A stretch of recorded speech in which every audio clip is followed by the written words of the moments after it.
Está gravando. Oi, Christian. Oi, todo mundo que está com a gente. É uma felicidade estar com vocês para poder falar sobre empatia. O que é empatia? Christian, faça a sua saudação. Bem-vindo, povo da Brooklyn Fest, que esteve com a gente aí tantos anos. É um prazer e também é um momento especial esse da gente estar junto, à distância, por telas, em função da pandemia, exercitando ao máximo a nossa capacidade de produzir empatia, mesmo sobre as condições menos favoráveis, menos pessoais, menos diretas, onde esse efeito intersubjetivo, isso que acontece entre pessoas, vem a acontecer. Né? Tebas, que é um palhaço, um artista profissional, pode dizer para a gente como é que é pisar num picadeiro, pisar num palco e produzir empatia. O que é para você isso, Tebas? Quando isso acontece, como você sente que estamos no modo empático e quando você sente que estamos no modo simpático, que para muitos é a mesma coisa? Adorei a pergunta. Como artista, palhaço, acho que é legal só dar um contorno, né? O palhaço ele trabalha com o que há de mais verdade nesse momento agora, não tem quarta parede. Então, se uma pessoa espirra na plateia, a gente joga com aquilo, a gente inclui aquilo, tudo que acontece faz parte, não está excessivo nem fora.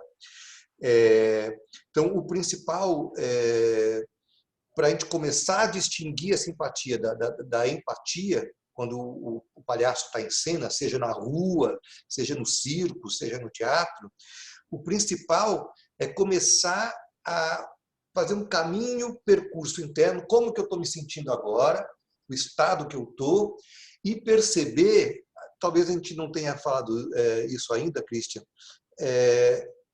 que o palhaço ele tenta escutar a língua da plateia. E essa língua ela é falada por muitas línguas. Porque ali tem uma família que chegou mais feliz, tem ali um casal que está meio de birra um com o outro, tem aquelas 3 criancinhas que a qualquer momento podem sair correndo.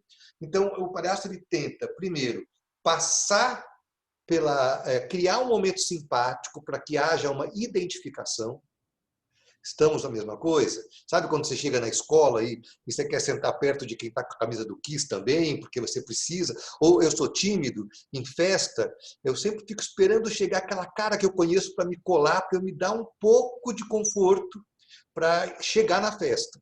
Então, o palhaço ele abre sempre o seu espetáculo com algo que cria um momento simpático, de identificação com ele e que possa ir criando nessas várias línguas da plateia um uníssono. A família que chegou mais feliz e o casal que está de birra, através dessa isca simpática, vai criando um momento de convergência para o palhaço. Mas é preciso ir além disso, porque a gente está falando de contato humano profundo. Então, uma vez criado esse campo simpático, o palhaço começa a investigar curiosamente o que pode ter por trás de cada uma daquelas pessoas, dos seus estados. E é interessante quando, por exemplo, o palhaço joga com aquela família que estava mais feliz, tentando reconhecer a felicidade delas. Pô, vocês estão felizes, que bom, só que lá. Ele começa a criar um campo de abertura para que ele possa ir para além do que a plateia dá, alegria, ele vai para dentro, porque tem alegria. E se foi criado a identificação suficiente, ele pode criar esse campo de agora a gente não precisa mais estar tão identificado. Você pode me estranhar, eu posso estranhar você, porque agora a gente já está um pouco mais junto. Então, o percurso de empatia, de simpatia para empatia, esse percurso que é identifico, não me contento só com isso, somos todos muito diferentes nessa plateia, eu passo um trajeto pela identificação para não identificação e a gente mergulha nesse lugar mais profundo, mais humano, de escuta mesmo um do outro. Acho que é um pouco isso. Perfeito, Tebas. Acho que o teu exemplo, o teu depoimento, ele recupera, ilumina para a gente a raiz do conceito. Né? Tanto porque ele é um conceito que muitas pessoas acham que ele nasceu na psicologia, mas ele não nasceu, ele nasceu na teoria estética, né?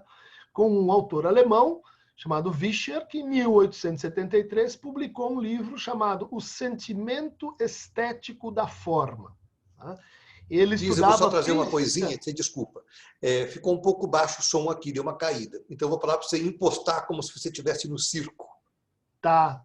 Então, o Vischer é um autor alemão que introduziu esse conceito de Einfühlung no contexto da leitura de telas, das artes plásticas, onde ele percebia que algumas imagens elas despertavam em nós um sentimento de mobilidade, de que nós estamos, então, ou saindo de nós, ou entrando em nós novamente, ou retornando a nós mesmos, ou então que nós estamos assim sendo levados para aquela ambiência, né? Para aquela mata, para aquela montanha, para aquela paisagem. E vamos lembrar, né, que estamos no momento do romantismo, o romantismo enquanto movimento estético, que prega essa ideia assim de que nós perdemos o nosso lugar de origem e que é possível representá-lo, que é possível retê-lo.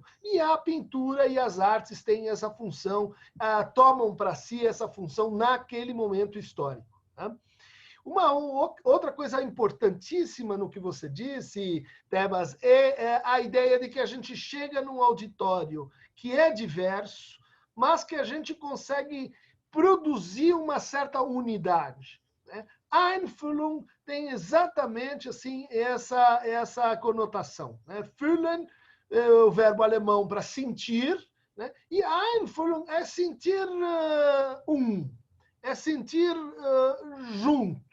Se bem que aí a gente teria que distinguir um outro termo que o próprio Vischer coloca, que é o Mitfühlung, que é sentir com. Eu estou sentindo com você, né? Eu estou sentindo o que você sente. Eu e você sentimos algo. Você sente A, eu sinto B. E há uma certa assonância entre o que nós sentimos, né? Essa assonância é dada pelo processo de identificação, pelo processo de simpatia. A Einfühlung vem depois disso.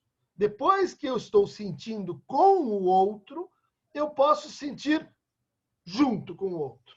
Eu posso criar uma espécie de corpo com o outro, né?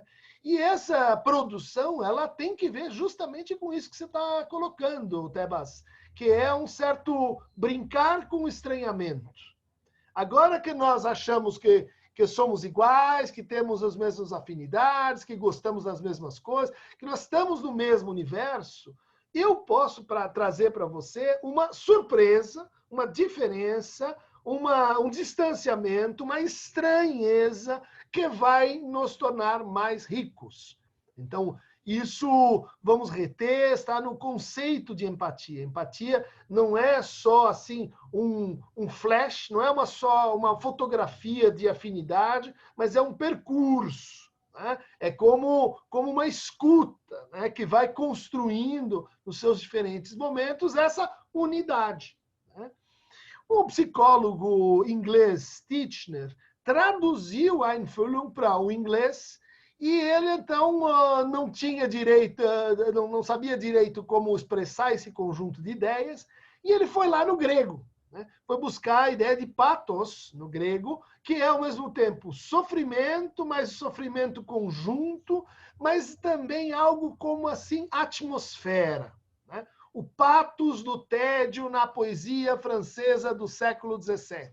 É a atmosfera do tédio, né? É aquilo que cria uma espécie assim de sentimento de fundo comum, né? Que faz a moldura, que faz o condicionamento geral dos afetos e das emoções que a gente vai sentir, né? Então, a empatia é um afeto traduzido em sentimento. O que significa isso? Traduzindo em partilha social. Ou seja, é o sentimento comum que se desenvolve entre duas ou mais pessoas. poucos lembram que um grande introdutor da ideia de empatia na psicologia, na psicanálise, é justamente Sigmund Freud. E onde foi em que livro que ele usou pela primeira vez a palavra empatia, que depois vai caracterizar assim algo imprescindível para o tratamento psicanalítico? É preciso que entre analisante e analista exista empatia, exista confiança, exista uma certa autoridade suposta, exista intimidade, tudo isso faz parte, né, da noção de empatia. Mas onde que o Freud falou pela primeira vez nesse conceito, nessa noção? No livro dele sobre humor, no livro dele sobre as piadas, no livro dele sobre os palhaços, vamos dizer assim, chamado Xiste e sua relação com o inconsciente. E nesse trabalho ele distingue uma coisa muito importante, que é o cômico do xistoso. E ele diz assim, o cômico pode acontecer a dois. Você ri da pessoa que escorrega na casca da banana. Tem você e aquele infeliz, aquele miserável, aquele que não é como você. No fundo, você ri porque você sobreviveu, você é superior àquele miserável. O Freud diz, essa é uma forma de humor mais básica e que não coloca em cena de forma tão interessante o inconsciente. O inconsciente vai aparecer no humor, né? Vai aparecer em algo que tem a sua comicidade, mas envolve três, não envolve dois, né? É uma estrutura a três. Tem você, tem eu e tem algo que é o terceiro, a dritten Person, que o Freud diz, que é com o que a gente brinca. Como se na empatia a gente criasse, nós dois, um brinquedo. Um brinquedo que a gente não sabe como ele é feito, a gente não sabe como usá-lo, ele está repleto de o que? Indeterminação. E nesse brinquedo ele é composto pelas insuficiências minhas e suas, fragilidades minhas e suas, vulnerabilidades minhas e suas, e a empatia, então, é esse processo pelo qual a gente vai brincar com esse brinquedo. Não é só o de produzir uma pirotecnia. Oh, aqui temos a empatia. Não, a empatia ela vincula as pessoas no tempo, como uma brincadeira. Como diz o mestre nosso, de Cláudio e meu, né? Primeiro a gente brinca, daí a gente fica amigo. Né? O brincar institui a amizade, ele cria amizade. Né? E o que você teria a me dizer, meu caro Cláudio Tebas, sobre esse retrato, né? Essa tela pintada pelo Spitzweg, que era uma das telas que o Vischer tinha em mente quando ele falava, olha, tem certas imagens que produzem empatia. Né? Por que essa imagem, um homem no alto de uma escada, na sua biblioteca, por que esse rato de biblioteca é uma imagem, né? Diz o Vischer, que cria empatia, que gera empatia?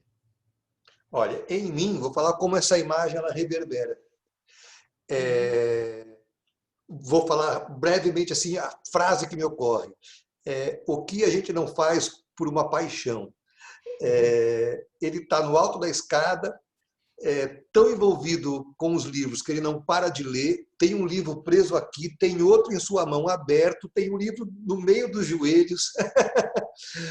Isso é muito do palhaço, assim, de ter que equilibrar tantas coisas ao mesmo tempo, e de alguma forma ela causa essa sensação profundamente empática, porque todos nós fazemos isso o tempo inteiro em nossa vida. E certamente o quadro está cortado aqui, mas se a gente pudesse esticar o quadro, aquela coisa que ele não mostrou, teria alguns livros caídos no chão, que foram os que escaparam das suas mãos. Uhum. Perfeito, Tebas. É algo que a gente defende e apresenta, né, no nosso livro, O Palhaço, o Psicanalista, a Arte de Transformar Vidas, né, escutar pessoas, de que a escuta começa pela vulnerabilidade. Né? E essa cena, não sei se você concorda, Cláudio, é uma cena em que essa pessoa está tão absorta no que ela gosta, nas suas identificações, que ela não se dá conta do perigo que ela está correndo, né? De como ela está vulnerável. Ela pode cair dessa escada a qualquer momento. Né? Uhum. Então, ela transmite para a gente algo que assim a gente se reconhece nessa tolice, nessa bobagem, nessa fixação que a gente tem, às vezes, pelas coisas que a gente gosta, pelas coisas que a gente cultiva, de tal forma a esquecer o que está em volta, esquecer o entorno. Né? Uhum. Então, é uma imagem que você pode dizer assim, a imagem típica do egoísta. Aquele cara que está voltado só para si. A cara dele não é simpática. É uma cara, se vocês puderem se aproximar de alguém meio ranzinza, meio bravo, meio assim de mal com a vida. Mas funciona como nosso espelho. Funciona como um suporte para que eu possa me movimentar e me reconhecer nessa pessoa. Né? Particularmente, se vocês olharem para trás, verão que eu tenho uma afinidade empática com esse senhor, né? Com os livros, com a leitura e etc. Né?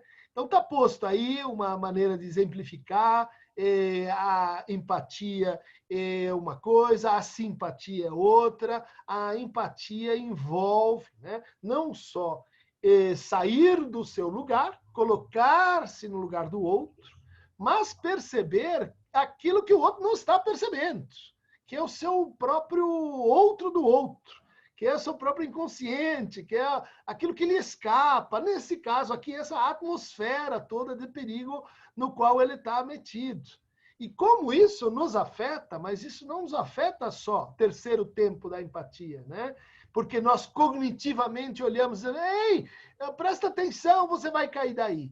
Isso nos afeta porque esse inconsciente desse personagem, vamos usar a palavra aí num sentido menos conceitual, inconsciente no sentido descritivo, né? Do que a gente não tem consciência, isso afeta.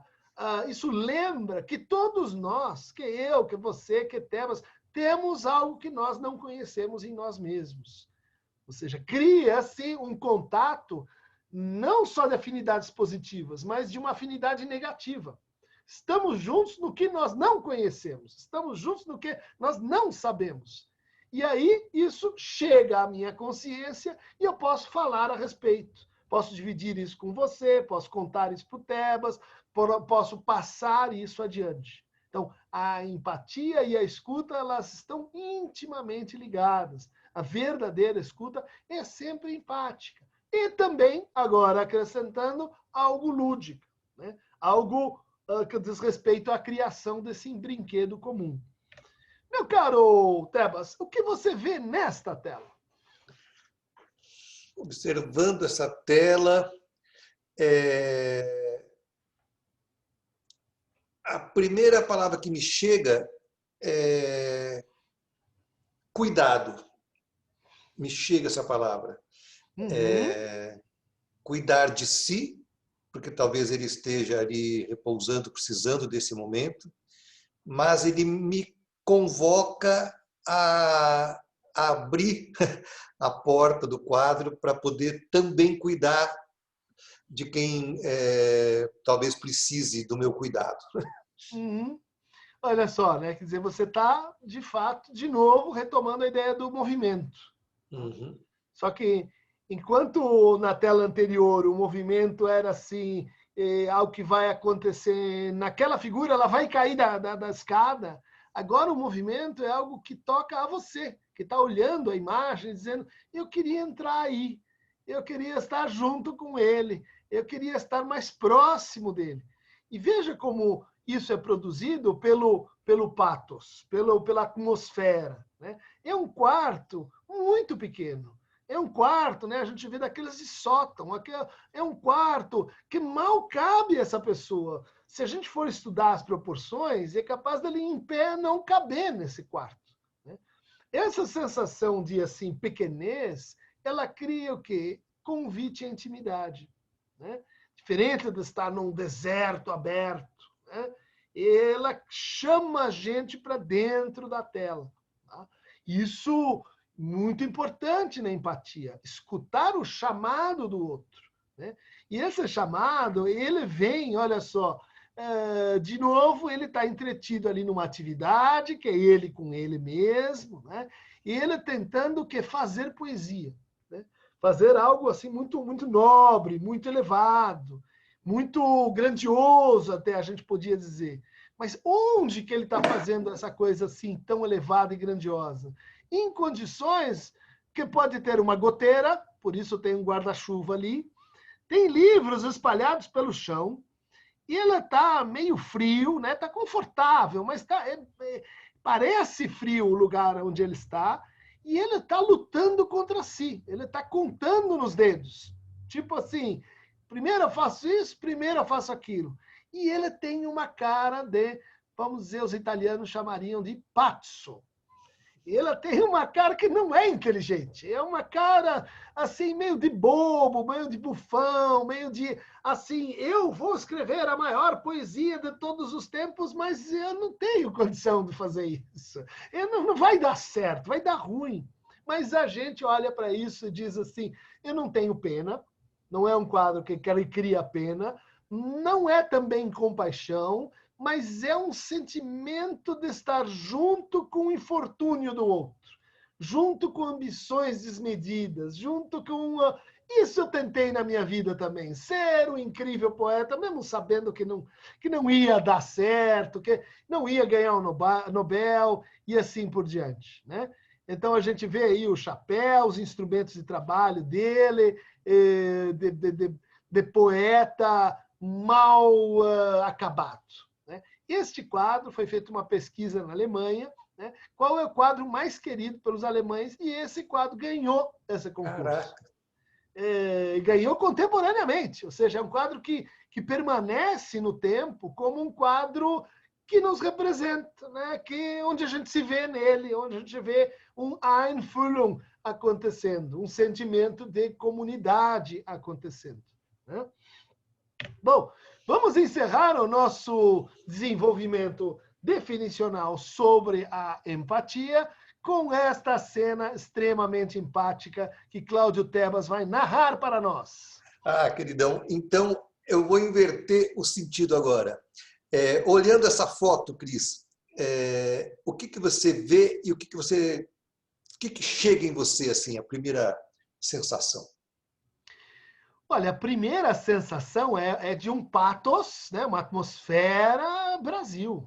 Isso é Brasil, são as nossas ruas, é o nosso povo andando, parando assim no meio da sua faina para prestar atenção numa coisa que é um espetáculo, mas é um espetáculo mambembe, é um espetáculo tem um cachorro, não é um espetáculo assim tecnológico, perfeito, mas onde a gente sente que está junto e onde a gente sente que tem ali a música, algo muito próprio do Brasil, tem as caixas de som, às vezes que ficam baixas, às vezes que ficam altas, e que tem um personagem ali no meio que eu vou chutar, que parece um super-herói, ele está com um sapato meio grande. Por que será que ele está com esse sapato meio grande aí? Não sei. Me lembra um pouco o pobre poeta da tela do Spitzweg, mas eu estou vendo assim aquele momento de respiro do nosso povo, né? Aquele momento comum. Eu estou vendo aquele momento Brooklyn Fest, né? Em que as pessoas suspendem os seus hábitos e ficam juntos por alguns instantes que seja. Adorei várias das imagens que você me trouxe sobre paralelo com a Brooklyn Fest, essa comunhão, né? Muitos paralelos com o quadro anterior, só que me parece que aqui essa roupa mais mambembe desse palhaço, tá aí o seu sapato esquisito comprido, você percebe que não são roupas assim, nossa, o cara mandou fazer no alfaiate, né? As roupas desses artistas, mais mambembes mesmo. Me parece que assim como no quadro anterior, eu me sinto convidado a entrar no quarto do poeta, talvez fracassado, aqui é o poeta fracassado saindo para encontrar as pessoas na rua, é ele que vai, né? É ele que busca. Mas, no entanto, em todas a nossa vida, quando você consegue fazer a sua roda, quando você consegue ter esse lugar de acolhimento, ele sai, estou fazendo a história do poeta que virou palhaço, quando ele sai, consegue fazer essa roda de acolhimento, acontece uma coisa que não deveria ser tão inesperada, que é aparecer o cachorro no meio da roda. Aparece o cachorro no meio da roda. Se tem alguém que gosta de roda de palhaço, é cachorro. Sempre aparece um cachorro no meio da roda. Nesse momento, o que o palhaço pode fazer? Ele pode se apegar ao seu roteiro, assim como a gente se apega no roteiro que a gente desenha para a vida, e fingir que o cachorro não está lá.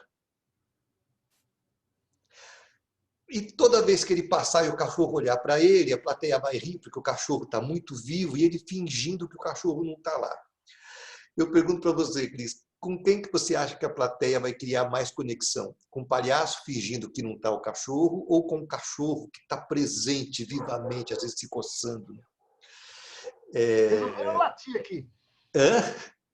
Os meus cachorros resolveram latir aqui, participar, porque ouviram essa conversa. Falaram o cachorro já latiu. Eu diria que o cachorro, ele é uma extensão do palhaço, né? Mesmo que o palhaço não tenha efetivamente um canino naquela apresentação, ele vem junto, tão junto quanto seus instrumentos, né? O sapato, a sua roupa colorida. Porque o cachorro simboliza essa errância do palhaço, né? Essa cachorro vadio entra onde tiver uma porta aberta, ele vai, né? Ele vai onde tiver o quê? Onde tiver acolhimento, onde tiver um pouco de comida, onde não tiver violência. E a gente pode dizer, por isso, ele representa a fidelidade e a empatia, né? Ele é um dos símbolos históricos, né, da empatia. O cachorro, ele foi domesticado, é uma outra raça, mas ele vive dentro da casa, né? Ele vive na nossa intimidade. Ele é como uma criança, mas ele não fala e um dia vai embora para a faculdade. E ele está conosco como espécie assim de dunga dos palhaços, né? O palhaço que não fala, né? O palhaço que é atrapalhado, que está no limiar do humano com o inumano. Exato. E aí isso é próprio do conceito mesmo, gente, né? A empatia, ela funciona alargando as fronteiras do que a gente chama de humano, né? Esse cachorro, ele é humano, né? Ele está sendo humanizado. Por quê? Porque a experiência onde ele está é uma experiência empática, é uma experiência de inclusão, é uma roda, mas é uma roda em que qualquer um pode chegar e partir, né? Eu acho uma imagem muito representativa para o brincar próprio da empatia e de como a empatia pode ser produzida, né? Quer dizer, há todo um trabalho para que isso aconteça. Exato. Teve que chegar com o carro, teve que se vestir, teve que treinar, teve que ensaiar, teve que tocar, teve que incluir o cachorro que chegou na hora. Tudo isso diz o que para a gente? Empatia não é uma reação que eu tenho aqui numa hora que é de grátis, né? Empatia se cria, empatia envolve um trabalho psíquico, né? Por isso, muitas pessoas também não têm empatia e acham estranho como é que funciona isso, né? Exato, exatamente. Então, eu tiro o chapéu para você, Cláudio Tebas. Acho que a sua imagem é sensacional para nos representar e para definir aí em imagem o que nós chamamos de empatia. Einfühlung, Empathy. Obrigado, Christian. Acho que a gente pode encerrar a nossa aula. Eu tenho vontade de comentar que, para que essa empatia, nesse quadro e todos os outros que vieram anteriores, é preciso incluir o palhaço, o cachorro da roda. Uhum. É preciso incluir. Agora aqui, depois que estamos fazendo a Brooklyn Fest online, porque aconteceu a pandemia, não apareceu um chihuahua, né? Apareceu um Rottweiler da nossa roda. E acho que esse momento a gente foi convidado a, lidando com o Rottweiler, ter uma história para contar depois. E acho que a empatia, ela nos convida a criar e viver as histórias que a vida nos apresenta. É isso aí, gente. Um Obrigado. abraço, beijo, aperto de mão. E a gente se vê por aí na próxima Brooklyn Fest. Na próxima Brooklyn Fest. Um abração.